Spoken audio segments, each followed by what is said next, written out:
ఈ రోజు ఈ వీడియోలో మనం ఆడవాళ్ళలో బ్రెస్ట్ లూజ్ గా ఉంటే ఎక్కువ సార్లు ఒత్తించుకున్నట్ల ఆ పనిలో ఎక్కువ సార్లు పాల్గొన్నట్ట అనే విషయం గురించి ఈ రోజు డిస్కస్ చేద్దాం. ఎందుకంటే ఇలాంటి సందేహం చాలా మంది మగవాళ్ళలో పక్కాగా ఉంటుంది, కాబట్టి అది ఏమిటి అనేది మీకు అర్థమవుతుంది. ఈ వీడియోని ఫుల్ గా చూడండి, స్కిప్ చేయకుండా మీకే అర్థమవుతుంది. స్త్రీ పురుష వశీకరణ మరియు సంభోగ వశీకరణం చేయబడను. శ్రీ కనకదుర్గ భద్రకాళి జ్యోతిషాలయం. ఎటువంటి పర్సనల్ సమస్యలున్నా ఆ సమస్యలకు నివారణ చేయబడను. ముఖం చూసి చెయ్యి చూసి ఏ సమస్యలకైనా ఫోన్ ద్వారానే జ్యోతిష్యం చెప్పబడను. మా యొక్క బ్రాంచులు చాలానే ఉన్నాయి. మీ పనులు కాకపోతే డబ్బులు తిరిగి ఇవ్వబడును.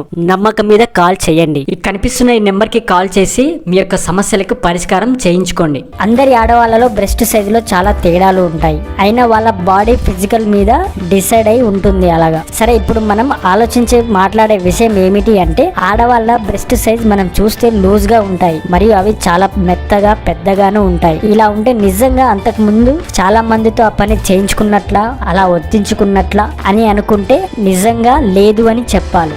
ఎందుకు అంటే ఆడవాళ్ళ హైట్ పెరిగే కొద్దీ వాళ్ళ బ్రెస్ట్ సైజులో చాలా మార్పులు ఏర్పడతాయి. కొందరివి చిన్నగాను అవుతాయి, మరికొందరివి చాలా పెద్దగాను అవుతాయి. అలా పెద్దగా అవుతున్నప్పుడు సాగిపోతాయి, అప్పుడే మనకి లూజ్ గా అనిపిస్తాయి అంతే. మరియు వాళ్ళు బాత్రూమ్ లో స్నానం చేసుకుంటూ కొంచెం వాటిని అటు ఇటు రుద్దిన సోప్ తోన అలా లూజ్ అయ్యే అవకాశం ఉంది.